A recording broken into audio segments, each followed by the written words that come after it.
வணக்கம். தினமலர்.com மாலை 4 மணி செய்திகள். முக்கிய நிகழ்வுகள். காஷ்மீர் எல்லையில் பாகிஸ்தான் ராணுவம் தொடர்ந்து அத்துமீறல். 2வது நாளாக விடிய நடந்த துப்பாக்கி சண்டையில் இந்திய வீரர் படுகாயம். மேலும் பல பகுதிகளுக்கு பரவியது காஷ்மீர் கலவரத்தால் ஏற்பட்ட மோதல். ராஜ்யசபா எதிர்க்கட்சி தலைவர் அருண் ஜேட்லி உள்ளிட்டோர் உள்ளே நுழைய தடை.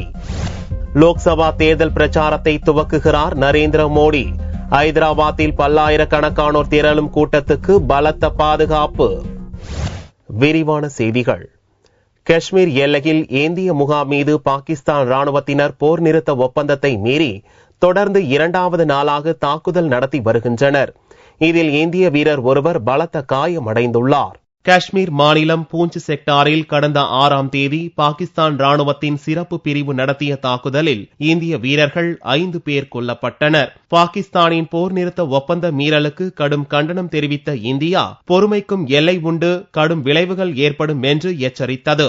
ஆனாலும் தொடர்ந்து போர் நிறுத்த ஒப்பந்தத்தை மீறி பாகிஸ்தான் ராணுவத்தினர் தாக்குதல் நடத்தி வருகின்றனர். பூஞ்ச் செக்டாரில் வெள்ளியன்று நள்ளிரவு 10 மணி முதல் சனிக்கிழமை அதிகாலை 4:30 மணி வரை இந்திய துருப்புகளை நோக்கி பாகிஸ்தான் ராணுவம் தாக்குதல் நடத்தியது. இந்தியாவும் பதிலடி கொடுத்தது. விடிய நடந்த இத்தாக்குதலில் 7000 ரவுண்டுகள் பாகிஸ்தான் படையினர் துப்பாக்கிச் சூடு நடத்தினர். இந்நிலையில் ஞாயிறன்று காலையில் மீண்டும் பாகிஸ்தானிய ராணுவத்தினர் போர் நிறுத்த விதிமீறலில் ஈடுபட்டுள்ளனர். ஜம்மு அருகில் உள்ள கனச்சாக் செக்டாரில் உள்ள எல்லைக்கோட்டில் அமைந்துள்ள 2 இந்திய முகாம்கள் மீது பாகிஸ்தானிய ராணுவத்தினர் மறைந்திருந்து துப்பாக்கியால் சுட்டனர். இதில் பவன்குமார் என்ற எல்லை பாதுகாப்பு படை வீரர் பலத்த காயமடைந்தார். குண்டு காயத்துடன் அவர் ஜம்மு மருத்துவக் கல்லூரி மருத்துவமனையில் சேர்க்கப்பட்டுள்ளார். பூஞ்சில் 5 வீரர்கள் கொல்லப்பட்ட சம்பவத்தை தொடர்ந்து பாகிஸ்தானுக்கு தக்க பதிலடி தர வேண்டும் என்ற கொந்தளிப்பு இந்தியா தரப்பில் தீவிரமடைந்துள்ள நிலையிலும் பாகிஸ்தானிய ராணுவத்தினர் தொடர்ச்சியாக அத்துமீறலில் ஈடுபட்டு வருவதால் இரு நாட்டு எல்லையில் பதற்ற நிலையை அதிகரிக்க செய்துள்ளது. கிஷ்துவார் மத கலவரத்தை தொடர்ந்து ஜம்மு மண்டலத்துக்கு உட்பட்ட பல மாவட்டங்களில் ஊரடங்கு உத்தரவு அமல்படுத்தப்பட்டுள்ளது. அங்கு செல்ல முயன்ற பாரதிய ஜனதா தலைவர் அருண் ஜேட்லிக்கு தடை விதிக்கப்பட்டது. ஜம்மு காஷ்மீர் மாநிலத்தில் உள்ள கிஷ்துவார் மாவட்டத்தில் கடந்த வெள்ளியன்று ஏற்பட்ட மத கலவரத்தில் 2 பேர் கொல்லப்பட்டனர். அதைத் தொடர்ந்து கிஷ்துவார் மாவட்டத்தில் ஊரடங்கு உத்தரவு அமல்படுத்தப்பட்ட போதும் ஜம்மு மண்டலத்தில் உள்ள மற்ற மாவட்டங்களுக்கும் கலவரம் பரவியுள்ளது. சனிக்கிழமை இரவு ஜம்மு மற்றும் ரஜவ்ரி மாவட்டங்களில் ஆங்காங்கே தீ வைப்பு, கல்வீச்சு சம்பவங்கள் நடந்ததை அடுத்து அங்கும் ஊரடங்கு உத்தரவு அமல்படுத்தப்பட்டது. கிஷ்துவார் மத கலவரத்தை கண்டித்து பாரதிய ஜனதா மற்றும் பிரிவினைவாத இயக்கம் சார்பில் தனித்தனியே பந்த் போராட்டத்துக்கு அழைப்பு விடுத்துள்ளன. இதனால் கலவரம் மற்ற மாவட்டங்களுக்கும் பரவக்கூடும் என்ற சூழல் நிலவுவதால் உத்தம்பூர், சம்பா, கதுவா ஆகிய மாவட்டங்கள் மற்றும் டோடோ மாவட்டத்தின் சில பகுதிகளிலும் ஊரடங்கு உத்தரவு ஞாயிறன்று அமல்படுத்தப்பட்டது. அதோடு பதற்றம் நிறைந்த பகுதிகளில் ராணுவத்தினர் கொடி அணிவகுப்பு நடத்தியும் காஷ்மீர் மாநிலத்தில் தொடர்ந்து பதட்டம் நீடித்து வருகிறது. முன்னெச்சரிக்கை நடவடிக்கையாக ஜம்முவில் இருந்து அமர்நாத் யாத்திரையும் நிறுத்தி வைக்கப்பட்டுள்ளது. இந்நிலையில் கிஷ்துவார் கலவரம் பற்றி ஆராய்வதற்காக ஜம்முவுக்கு வந்த அருண் ஜேட்லி தலைமையிலான பாரதிய ஜனதா குழுவினர் ஜம்மு விமான நிலையத்திலேயே தடுத்து நிறுத்தப்பட்டனர். அதேபோல ஸ்ரீநகரிலிருந்து கிஷ்துவாருக்கு புறப்பட ஆயத்தமான காஷ்மீர் எதிர்க்கட்சியான மக்கள் ஜனநாயக கட்சி தலைவர் மெஹபூபா முக்தியும் வீட்டிலேயே தடுத்து நிறுத்தப்பட்டார். இதனிடையே வதந்திகளை நம்ப வேண்டாம் என்று கிஷ்துவார் மக்களுக்கு முதல்வர் உமர் அப்துல்லா வேண்டுகோள் விடுத்துள்ளார். கலவரத்தை பயன்படுத்தி ஆதாயம் தேட சில அரசியல் கட்சிகள் முயல்வதாகவும் குற்றம் சாட்டியுள்ள உமர் அப்துல்லா கிஷ்துவார் மாவட்டத்தில் நுழைய எந்த அரசியல் கட்சியும் அனுமதிக்கப்படாது என்றார். குஜராத் முதல்வர் மோடி ஞாயிறன்று மாலையில் ஹைதராபாத்தில் பிரம்மாண்ட பொதுக்கூட்டத்தின் மூலம் தனது பிரச்சாரத்தை துவங்குகிறார். பாரதிய ஜனதா கட்சியின் தேர்தல் பிரச்சார குழு தலைவராக நியமிக்கப்பட்டுள்ள நரேந்திர மோடி லோக்சபா தேர்தல் பிரச்சாரத்தை ஐதராபாத்தில் ஞாயிறன்று மாலை துவங்குகிறார். இதற்காக ஹைதராபாத்தில் உள்ள லால் பகதூர் ஸ்டேடியத்தில் பிரம்மாண்ட பொதுக்கூட்டத்துக்கு ஏற்பாடுகள் செய்யப்பட்டுள்ளது. கூட்டத்தில் பங்கேற்க 5 ரூபாய் பதிவு கட்டணம் செலுத்த வேண்டும் என்று சில நாட்களுக்கு முன்பே மாநில பாரதிய ஜனதா கட்சி தலைமை அறிவித்திருந்தது. ஆன்லைனில் மட்டும் 22,000க்கும் மேற்பட்டவர்கள் தங்களது பெயர்களை பதிவு செய்துள்ள நிலையில் 1,00,000க்கு மேற்பட்ட தொண்டர்கள் திரள்வார்கள் என்று எதிர்பார்க்கப்படுகிறது. இதனால் போலீஸ் பாதுகாப்பு பலப்படுத்தப்பட்டுள்ளது. கூட்டத்தில் பங்கேற்பதற்காக ஐதராபாத்துக்கு காலையில் வந்து சேர்ந்த மோடிக்கு உற்சாக வரவேற்பு அளிக்கப்பட்டது. பாரதிய ஜனதாவின் பிரதமர் வேட்பாளராக மோடியை அறிவிக்க வேண்டும் என்ற கோரிக்கைகள் அதிகரித்து வரும் நிலையில் ஐதராபாத் பிரச்சார கூட்டத்தில் அவரது பேச்சு மிகுந்த எதிர்பார்ப்பை ஏற்படுத்தியுள்ளது. கூட்டம் முடிந்ததும் ஐதராபாத்தில் உள்ள பள்ளி வளாகத்தில் சர்தார் வல்லபாய் பட்டேல் சிலையை மோடி திறந்து வைக்கிறார். கோடநாட்டில் தங்கியிருந்தாலும் அன்றாட அரசு பணிகளை சிறப்பாக செய்து வருவதாக திமுக தலைவர் கருணாநிதிக்கு முதல்வர் ஜெயலலிதா பட்டியலிட்டு பதிலளித்துள்ளார். தமிழக முதல்வர் ஜெயலலிதா ஒரு மாதத்திற்கும் மேலாக தலைநகர் சென்னையிலே இல்லை என்றும் அரசின் செயல்பாடு குறித்தும் திமுக தலைவர் கருணாநிதி பல்வேறு குற்றச்சாட்டுகள் கூறியிருந்தார். இதற்கு பதிலளிக்கும் விதமாக ஞாயிற்றுக்கிழமை அன்று முதல்வர் வெளியிட்டுள்ள அறிக்கையில் கடந்த ஒரு மாதத்தில் தமிழகத்தின் நன்மைக்காக பல முக்கிய பிரச்சனைகளில் தான் எடுத்துள்ள நடவடிக்கைகளை பட்டியலிட்டுள்ளார். கோடநாட்டில் தங்கியிருந்த நாட்களில் தமிழகத்தின் சட்டம் ஒழுங்கு பிரச்சனையில் எடுக்கப்பட்ட நடவடிக்கைகளை சுட்டிக்காட்டியுள்ள முதல்வர் NLC நிறுவனத்தின் பங்குகளை தனியாருக்கு விற்பனை செய்வதை தடுத்து அதை தமிழக அரசின் பொதுத்துறை நிறுவனம் வாங்க வழிவகை செய்ததோடு அந்த பிரச்சினைக்கு சுமூக தீர்வு ஏற்பட வழி செய்துள்ளதாகவும் கூறியுள்ளார். ஈரான் சிறையில் வாடும் 16 தமிழக மீனவர்களின் குடும்பத்திற்கு தலா 1 லட்சம் ரூபாய் வழங்க உத்தரவிட்டுள்ளதையும் இலங்கை கடற்படையினரால் தமிழக மீனவர்கள் சிறைப்பிடிக்கப்படுவதை தடுக்க பிரதமருக்கு எழுதியுள்ள கடிதங்கள் குறித்தும் அந்நிய முதலீடு உள்ளிட்ட பல்வேறு பிரச்சனைகள் தொடர்பாக அறிக்கைகள் வெளியிடப்பட்டதையும் அதில் தெரிவித்துள்ளார். சம்பா சாகுபடிக்காக மேட்டூர் அணையிலிருந்து முன்கூட்டியே ஆகஸ்ட் 2ஆம் தேதி தண்ணீர் திறந்துவிட உத்தரவு பிறப்பித்துள்ளதையும் ஆடிட்டர் ரமேஷ் கொலையை கண்டறிய சிறப்பு புலனாய்வு குழு அமைக்கப்பட்டிருப்பது, தர்மபுரி இளவரசன் மரணம் குறித்து தீர விசாரிக்க ஒரு நபர் விசாரணை ஆணையம் அமைக்கப்பட்டிருப்பது குறித்தும் அந்த அறிக்கையில் முதல்வர் ஜெயலலிதா விவரித்துள்ளார். தனது உத்தரவின் மூலம் ஒகேனக்கல் வெள்ளப்பெருக்கில் சிக்கி பரிதவித்த 4 பேர் மீட்கப்பட்டதையும் சுட்டிக்காட்டியுள்ள ஜெயலலிதா, தற்போது இமெயில், ஃபேக்ஸ், மொபைல் போன் போன்ற தகவல் தொடர்பு சாதனங்கள் பெருகிவிட்டதையும் காணொலி காட்சி மூலமாக உரையாடுகின்ற வசதி போன்றவை மூலம் அனைத்து பிரச்சனைகளையும் கவனிக்க முடியும் என்பதை சுட்டிக்காட்டியுள்ளார்.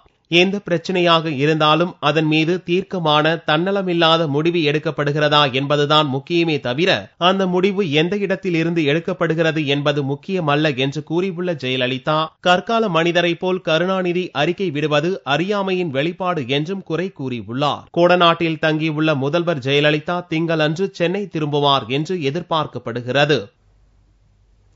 10 அம்ச கோரிக்கைகளை நிறைவேற்ற வலியுறுத்தி பல்கலைக்கழக ஆசிரியர் சங்கத்தினர் சென்னையில் உண்ணாவிரத போராட்டத்தில் ஈடுபட்டனர். 2006ஆம் ஆண்டு ஜனவரிக்கு பிறகு பணியமர்த்தப்பட்ட ஆசிரியர்களுக்கு பணி மேம்பாடு வழங்க வேண்டும், அரசு உதவி பெறும் கல்லூரிகளில் உள்ள ஆசிரியர் பணியிடங்களை நிரப்ப வேண்டும், உதவி பெறும் பாடப்பிரிவுகள் மூடப்படுவதை தடுத்து நிறுத்த வேண்டும், அரசாணைகள் மீது நடவடிக்கை எடுக்காத கல்லூரி நிர்வாகம் மீது நடவடிக்கை எடுக்க வேண்டும் என்பன உள்ளிட்ட 10 அம்ச கோரிக்கைகளை நிறைவேற்ற வலியுறுத்தி ஞாயிற்றுக்கிழமை அன்று சேப்பாக்கம் அரசு விருந்தினர் மாளிகை அருகே பல்கலைக்கழக ஆசிரியர் சங்கத்தினர் உண்ணாவிரத போராட்டத்தில் ஈடுபட்டனர். 2006க்கு பிறகு பணியில் அமர்த்தப்பட்ட உதவி பேராசிரியர்களுக்கு இதுநாள் வரை பணி மேம்பாடு வழங்கப்படவில்லை. உதவி பெறும் கல்லூரிகளில் கடந்த ஆண்டே ஏறத்தாழ 3120 பணியிடங்களை, ஆசிரியர் பணியிடங்களை நிரப்பிக் கொள்ளலாம் என்று அரசு அறிவித்தும் கூட இதுநாள் வரையில் பெரும்பான்மையான கல்லூரிகளில் அந்த பணியிடங்கள் நிரப்பப்படவில்லை.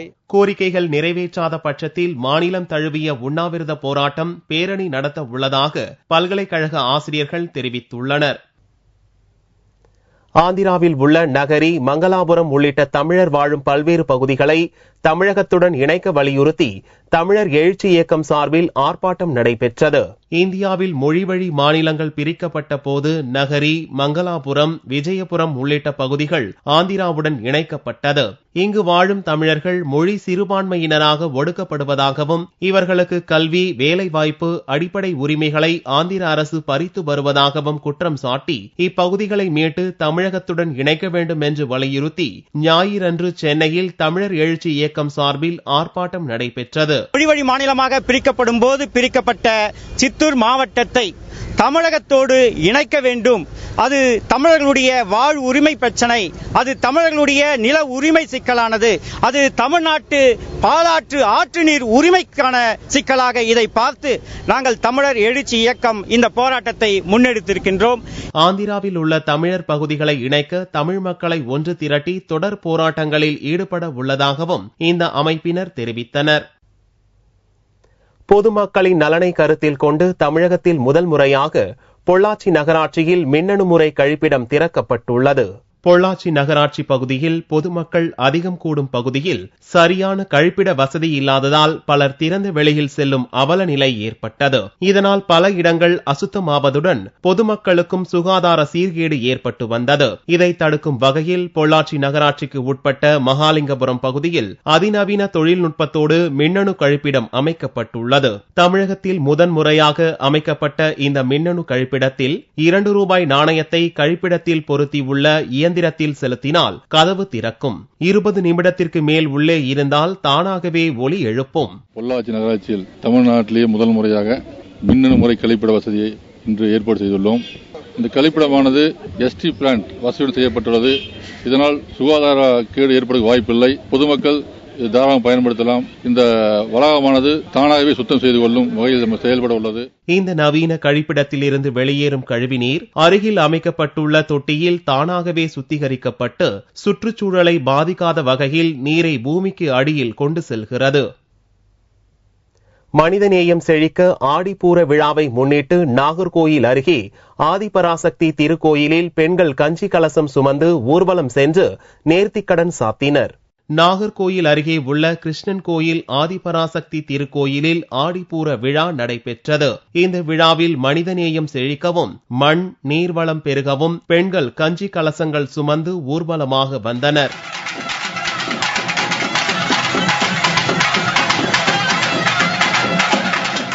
3000த்திற்கும் மேற்பட்ட பெண்கள் கலந்து கொண்ட இந்த கஞ்சி ஊர்வலம் கிருஷ்ணன் கோயில் மண்டபத்திலிருந்து ஓம் சக்தி கோஷத்துடன் ஆதிபராசக்தி கோயிலை வந்தடைந்தது. வருடம் முழுவதும் எல்லோருக்கும் உணவு கிடைக்க வேண்டும் என்பதற்காக இன்று ஒரு நாள் நம்ம ஆதிபராசக்திக்கு இந்த கச்சரிக்கின்ற நிகழ்ச்சியை நடத்துகின்றோம். இன்று நம்ம இந்து மக்கள் மட்டுமல்லாமல் கிறிஸ்தவர்கள் முஸ்லிம்கள் இப்படி ஜாதி மத வேறுபாடின்றி அனைவரும் இந்த ஆலயத்திலே கஞ்சடிக்கின்றார்கள். அவர்கள் அனைவருக்கும் அன்னதானம் வழங்கப்படுகிறது. ஊர்வலத்தை தொடர்ந்து ஆதிபராசக்தி தேவிக்கு பாலாபிஷேகம் நடத்தப்பட்டு ஏழைகளுக்கு அன்னதானம் வழங்கப்பட்டது. இதில் ஏராளமான பக்தர்கள் கலந்து கொண்டனர். ஞாயிறன்று தங்கத்தின் விலையில் மாற்றம் எதுவும் இல்லை. ஒரு சவரன் தங்கம் 21,432 ரூபாய்க்கு விற்பனையானது. 1 கிராம் ஆபரண தங்கம் 2,679 ரூபாயாக இருந்தது. வெள்ளி 1 கிராமுக்கு 46 ரூபாய் 50 காசுகளுக்கு விற்பனையானது. பார் வெள்ளியின் விலை 43,480 ரூபாயாக இருந்தது. சுற்றுலா பயணிகளை கவரும் வகையில் சுருளி அருவியில் சாரல் விழா துவங்கியுள்ளது. தென் மாவட்டங்களில் சின்ன குற்றாலம் என்று அழைக்கப்படும் சுருளி அருவி தேனி மாவட்டம் கம்பம் அருகே இயற்கை எழில் கொஞ்சும் மலைகளால் சூழப்பட்டுள்ளது. இந்த அருவிக்கு சுற்றுலா பயணிகளை மேலும் ஈர்க்கும் வகையில் தமிழ்நாடு சுற்றுலாத்துறை மூலம் சாரல் விழா துவக்கப்பட்டது. இவ்விழாவில் அரசின் பல்வேறு துறைகள் சார்பாக நடக்கும் கண்காட்சியில் தோட்டக்கலை சார்பாக 10 அடி உயரம் உள்ள காய்கறிகளால் உருவாக்கப்பட்ட பென்னிக்விக் மணி மண்டபம் அனைவரையும் கவர்ந்தது. பூசணிக்காயில் வரையப்பட்ட பென்னிக்விக் உருவம், கத்தரிக்காயில் வடிவமைக்கப்பட்ட மயில், மிளகாயால் உருவாக்கப்பட்ட சேவல், முள்ளங்கி, பீட்ரூட், கேரட் உள்ளிட்ட காய்கறிகளால் வடிவமைக்கப்பட்ட பல்வேறு வகையான வடிவங்களும் இடம்பெற்றுள்ளன. வனத்துறை சார்பில் வைக்கப்பட்டுள்ள கண்காட்சியில் பல்வேறு வகை பாம்புகள், யானை எலும்புக்கூடு, சிறுத்தை தோல் உள்ளிட்டவற்றை சுற்றுலா பயணிகள் கண்டுகளித்தனர். சாரல் விழாவில் கிராமிய கலைகளை போற்றும் வகையில் தப்பாட்டம், ஒயிலாட்டம், கிராமிய கலைகள் மற்றும் பரதநாட்டியம் உள்ளிட்ட பல்வேறு கலை நிகழ்ச்சிகளும் நடத்தப்பட்டது.